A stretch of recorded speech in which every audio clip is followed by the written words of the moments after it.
Hello and welcome to the Writing Instruction DVD series. I'm Tiffany Griffith, Director of Writing at the University of Evansville. The topic of this video will be paragraph development. Basically, paragraphs are where the main ideas and primary content of essays live. They work to support and develop the thesis statement that we talked about in the previous video on thesis statement development. Now, three important contributing factors to the success of a paragraph include unity, coherence, and development. Unity on an essay level happens when all of the paragraphs relate back to a thesis. On a paragraph level, you have unity when all of the sentences work together to relate back to the main idea or topic sentence of the paragraph. Coherence has to do with the way ideas flow together. Basically, to have a coherent essay, the sentences are ordered in such a way that they move logically from one to the next. Ideas progress in a logical, smooth fashion rather than feeling as if the reader is having to jump around. You don't want to have a jolt. A clear relationship between ideas and a clear movement from one idea to the next within sentences and within paragraphs makes the writing easier for the reader to follow. Finally, development. Development primarily consists of providing enough information to support the point that you're trying to achieve. You can provide support for a point through examples, through narrative experience, through statistics, through data, through research that you might have done on your topic. All of these things will work together to help illustrate and support your points. In order to achieve unity, coherence, and development, it might be helpful to look for the following items in your paragraphs. First, consider the organization of your ideas. Second, use topic sentences.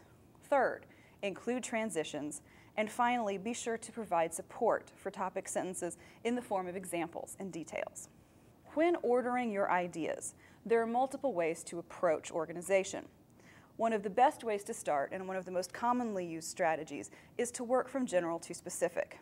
You might begin with a thesis statement that is a sentence, again, that presents the central idea or the main point, a general point for the essay. Then the detail that follows in the paragraphs will work to support and develop that thesis statement. On the paragraph level, your generalization would be a topic sentence that you then support and develop through the use of examples. Beyond general and specific, there are three more specific kinds of organization. Chronological organization follows the order of time. This is best used and most effectively used in narrative. This might be throughout a narrative essay or within a short narrative in a paragraph. It follows the order of time from the beginning of an event to the end. Another type of organization is spatial organization, which is most commonly going to be used in descriptions. Spatial organization describes location of items in space, top to bottom, left to right, front to back. The most common type of organization that you'll be using in most college writing follows emphatic order. Emphatic order is ordering your ideas based on emphasis, essentially working from your weakest point to your strongest point. Any of these forms of organization can be combined into one essay. For instance, you might emphatically organize your points and within individual paragraphs include as a support and example a narrative of an experience that's relevant to the point. So, again, emphatic order is going to be the most common, working up to your strongest point. You might modify this slightly by starting with maybe your second strongest point. People tend to remember most the things that they read last, which is why it's a good idea to end with your strongest point, whether it's the most persuasive or the most well-developed or the one for which you have the most convincing support. But the other thing that people are most likely to remember is the very first thing they read. So while you still want to end with your strongest point, so you have something really convincing to leave the reader with, you might put your next strongest point at the beginning and then tuck maybe your weaker, less effectively supported points somewhere in the middle. So, how, you might be asking, do you want to work on your organization? I would encourage you to consider using an outline. Many readers and writers bridle at the idea of doing an outline. This doesn't have to be a highly formalized outline with Roman numerals, capital letters, small letters, and subpoints. You could simply organize your ideas on an outline through bullet points to help you figure out how you want to structure where you're going with your paper. Once you've given some consideration to how you want to order and structure the ideas in your paper, you might want to start thinking specifically about the structure of a paragraph. Now, while there are numerous ways to structure a paragraph, we're going to briefly discuss one way that tends to be generally effective and might work in most situations. First of all, you want to present a topic sentence that basically gives the reader the central idea that the paragraph will discuss. From there, you want to provide support for the assertion that you've made in the topic sentence. Finally, once you've given your support, whether it's in the form of a quotation, an example taken from experience, data, research that you've collected, no matter the form it takes, it's a good idea after you've concluded your support to give some sort of explanation to the reader so that it's clear to the reader exactly how the support actually connects to and does in fact support the point that you've addressed in the topic sentence. What is a topic sentence exactly? Your topic sentence will present the central point of the paragraph. It's kind of like a thesis statement in miniature. It's similar to a thesis statement in that a topic sentence should include a writer's topic for that particular paragraph and how the writer feels about it. It should help develop and support the thesis statement in the introduction, and therefore your thesis statement and your topic sentences are going to develop parallel to each other because those topic sentences relate back to and work to support the thesis statement. Again, typically a topic sentence is going to have two parts, a part that presents the writer's topic and a second part that presents the writer's stance or opinion on that topic. For instance, drinking too much on a Thursday night is a good way not to feel your best all day Friday. In this example, the general topic is drinking. It's been specified and narrowed a little bit to drinking specifically on a Thursday night, and the author's view on the topic is that drinking on a Thursday night might make you feel bad on Friday. Now, in terms of relating back to and developing in parallel with a thesis, let's look at a thesis statement and then a possible topic sentence related back to that thesis. If our thesis is the costs of healthcare continue to rise for several reasons, we're going to expect that in this essay, the author is going to discuss the reasons causing healthcare costs to rise. So here's an example of a topic sentence related back to this thesis statement. Because of decreased competition among HMOs, healthcare costs continue to rise steadily. Notice that the first part of this topic sentence presents a reason for the continued rise in healthcare costs, and the second part of the sentence makes that link back to the thesis that in fact healthcare costs are on the rise. In another example, we have a thesis statement. There were three primary causes of the American Civil War: states' rights, slavery, and economics. This thesis also presents the layout of the points that will be addressed in the essay. So before you go any further, you might think about whether or not you like the organization of these points. Maybe you've changed your mind and you've decided that economics maybe was less of a contributing factor, or it's not the thing that you have the strongest development and support for and isn't what you really want to focus on. So you might decide to put it at the beginning or in the middle, in which case you would end up with a slightly modified version of this. There were three primary causes of the American Civil War: economics, states' rights, and slavery. Your topic sentences might then look like this. Economics served as an important contributing factor to the outbreak of the Civil War. This relates back to what you've put as your first topic to be discussed back in the thesis statement. Economics is the cause we're going to address. Again, causes for the Civil War is our general topic presented in the thesis. A second topic sentence might read, a pivotal cause of the Civil War was the issue of states' rights. We know that this particular paragraph is going to focus on states' rights and how this might have been a contributing factor to causing the war. Finally, while states' rights was a key factor in causing the Civil War, slavery was possibly the most important reason the war was fought. Again, we have the cause of the Civil War that's going to be addressed in this paragraph, tying back to our thesis statement that says that this essay will discuss causes for the Civil War. We've looked at a couple of examples that have sort of been artificially created. So let's take a look at an example taken from an actual student essay. We'll begin with the thesis statement. This particular thesis develops in multiple parts and includes an essay map that gives the audience an idea of where this paper is going and how it will be structured. Simply stated, Americans and many others around the world have been conditioned to believe that democracy is the best form of government. This idea is apparent on a number of levels, from a high school classroom election to choosing the NBA most valuable player, all the way up to electing a country's leaders. History shows, however, that the democratic process is not always effective. So let's take a minute to break down the components of this thesis. The first sentence sets up the topic. Democracy. Democracy is the best form of government, and it hints that maybe we've been led to think this. We've developed this opinion. The second sentence provides an essay map. It lets us know the points that the reader or that the author will discuss in the order that they will be discussed and developed in the paper. The third sentence gives you the assertion or argumentative portion of the thesis statement, which is that the democratic process isn't always effective. Notice that you again know how the essay will develop. There's a logical progression of ideas, in this case building from a smaller scale of the high school election to a larger scale all the way up to a countrywide presidential election. So, let's take a look at a topic sentence that would relate back to this particular thesis. In high schools throughout the United States, student bodies decide the fate of their governments through majority vote. This democratic process elects the candidate who receives the most votes. This is an appealing idea, undeniably fair it seems, and though it may be, it is important to evaluate the outcome.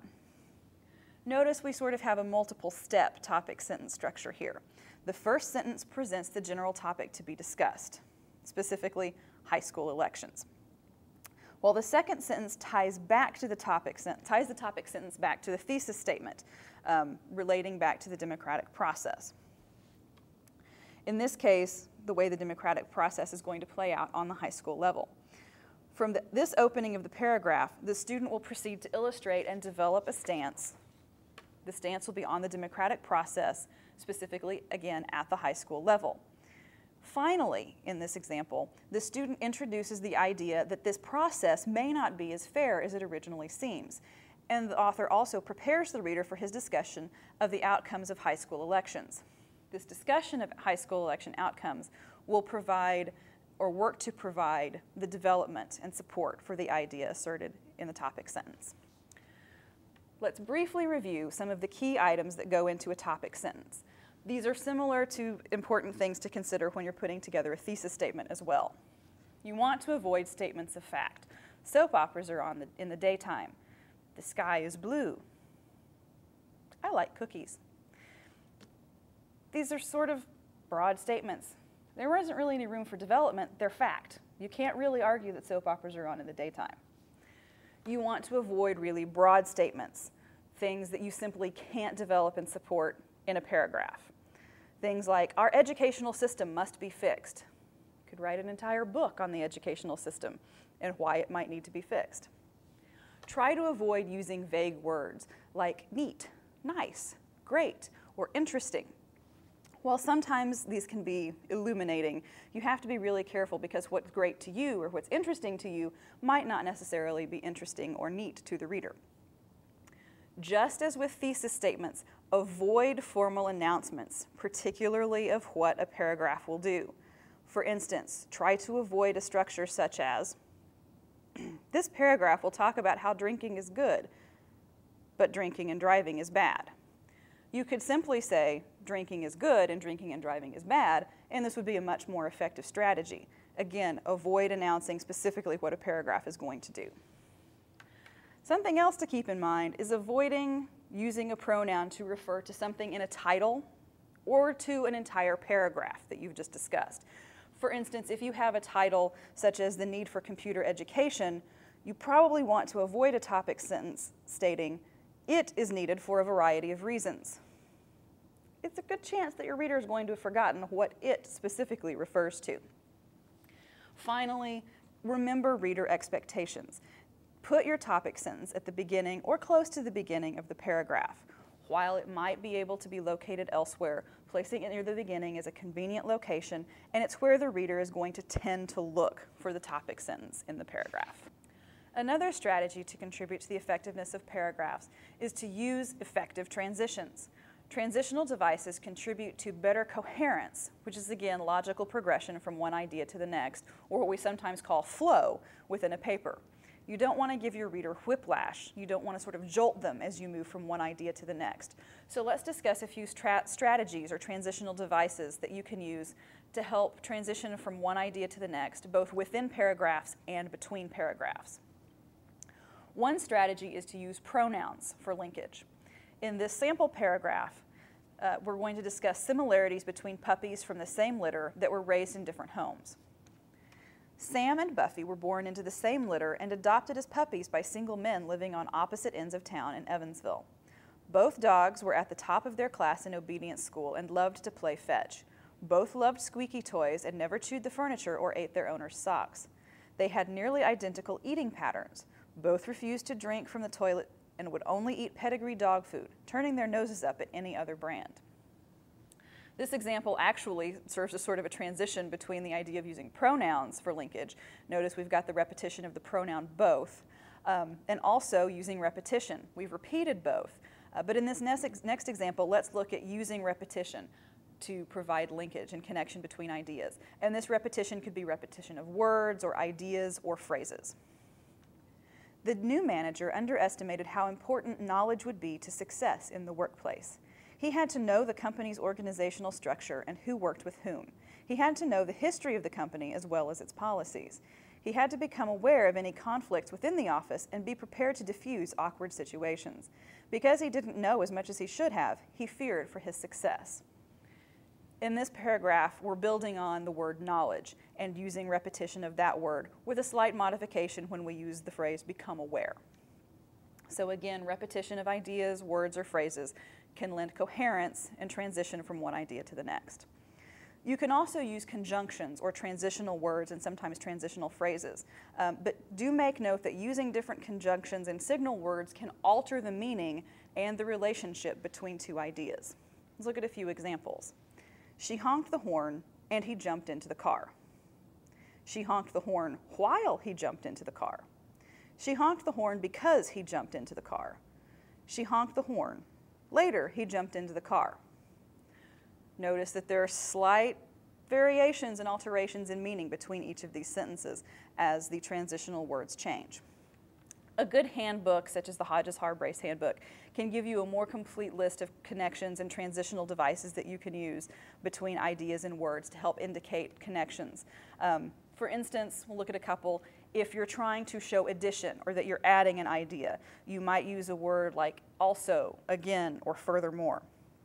If you want to show comparison between two ideas, you might use the words similarly or likewise. On the other hand, if you want to demonstrate contrast, you could use words like however, in contrast, or on the other hand. Another effective way to signal a transition is to build signal phrases into your paragraphs. For instance, let's return to our Civil War example. You might use a topic sentence like the following. While states' rights was a key factor in causing the Civil War, slavery was an important reason the war was fought. The introductory clause, while states' rights was a key factor in causing the Civil War, refers back to a point discussed in the previous paragraph. So we have a little transition between these two ideas. And the rest of the sentence presents the main idea that the new paragraph will develop, that slavery was also an important reason that the war was fought. One last example of a transition can be potentially tricky, and it involves using pronouns with descriptive nouns. This idea, this example. And you want to be careful because you should avoid using the word this to refer to everything that you've just said. Words like this, that, these, and those are relative pronouns. Basically, this just means they have to have something else with them in order to work. They have to refer to a specific word, not a whole idea or a whole paragraph. Using the word this to refer back to an entire paragraph is also potentially confusing and more than a little vague. But let's look at an example of how you can effectively employ this strategy. And again, this particular example was taken from the student essay on democracy. In high schools throughout the United States, student bodies decide the fate of their governments through majority vote. This democratic process elects the candidate who receives the most votes. This is an appealing idea, undeniably fair, it seems. These strategies or transitional devices work essentially to make everything fit neatly together in much the same way that muscles hold bones together and ligaments hold bones together. You want to make everything fit. You want your ideas to move smoothly. And these transitional devices are almost like a thread weaving through the essay and through the paragraphs that help stitch everything together neatly and clearly. Remember that it's essential to your paragraph that you include details, examples, and support for the topic sentence, for the point that you're wanting to develop and support and make throughout this paragraph. You might use facts, statistics, information that you've gleaned from research to support your point, or your support could come from examples based on your own and other people's experiences. You could have a narrative example in that case. You could also have some sort of combination of these things, with an example from personal experience to illustrate the point, and then information from a source to help further support that.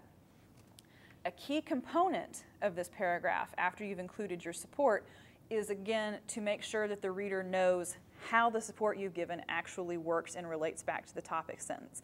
So it's helpful to have a fairly clear explanation and discussion of how the support that you've included, no matter the form it takes, how that support actually refers back to and does in fact support the topic sentence. So we've looked at parts and pieces of a paragraph. So let's take a look at a complete paragraph from the student paper on democracy. Now first, we'll just read through the paragraph as a whole, and then we'll sort of break down the parts of the paragraph to see how it's working. In high schools throughout the United States, student bodies decide the fate of their governments through majority vote. This democratic process elects the candidate who receives the most votes. This is an appealing idea, undeniably fair, it seems. And though it may be, it is important to evaluate the outcome. Imagine a high school classroom. Paper planes and spitballs flying across the room, teachers disciplining students, and cliques scattered throughout the room. Look a little closer now and focus on the cliques. The artsy kids and musicians sit at one table while the jocks and cheerleaders are at another. It is time to choose the nominees. The quarterback and the head cheerleader are selected, and one of the art students manages to get just enough votes to get on the ballot. Teachers pass around papers and pencils, and the students are to write their choice down. One teacher whispers to another, as if they have to vote. The students hand in their papers, the ballots are counted, and the teacher announces, "This year's class representatives will be Jacob and Connie. Congratulations." The quarterback and the head cheerleader win. So, I assume that you knew that Jacob and Connie would win, huh?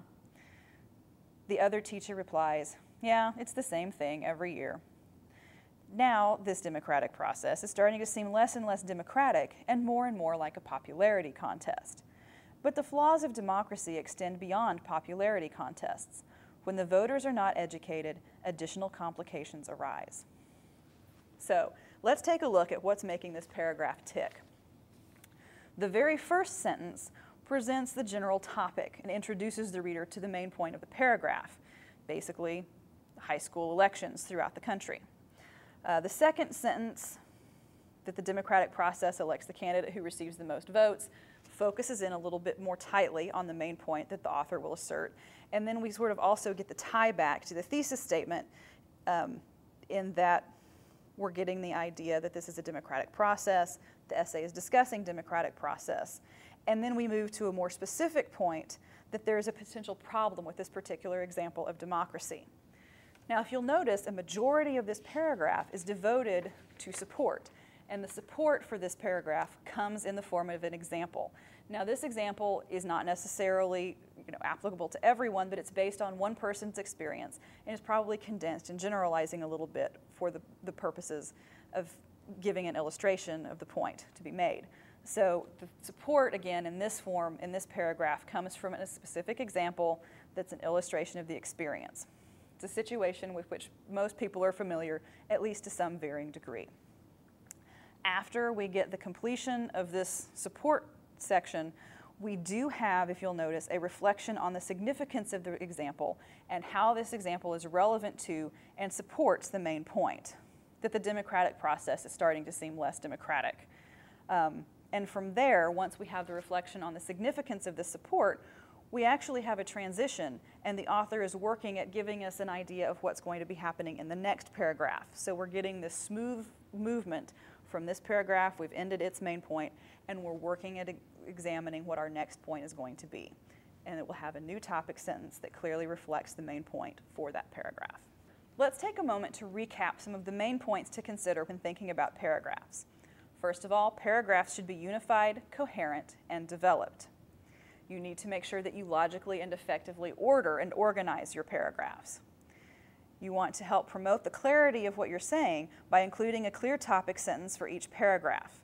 Again, topic sentences are going to contribute to the clarity of organization, and they're typically going to be found and located most effectively at the beginning of the paragraph. Be sure that you include transitions from one idea to the next, both within and between paragraphs. Incorporate examples to illustrate and support your own paragraph. This is where your development comes from. Again, this can be based on research, statistics, experimentation, or personal experience. And don't forget, when you're tying up the paragraph, to clarify the relevance of your example and your support to the point that you're making. Hope that you found this particular reflection on paragraphs helpful. If at any point you're feeling uncomfortable with the idea of paragraphs, or you're not sure if your paragraphs are developing in the way that you'd like, we'd be more than happy to help you at the Writing Center.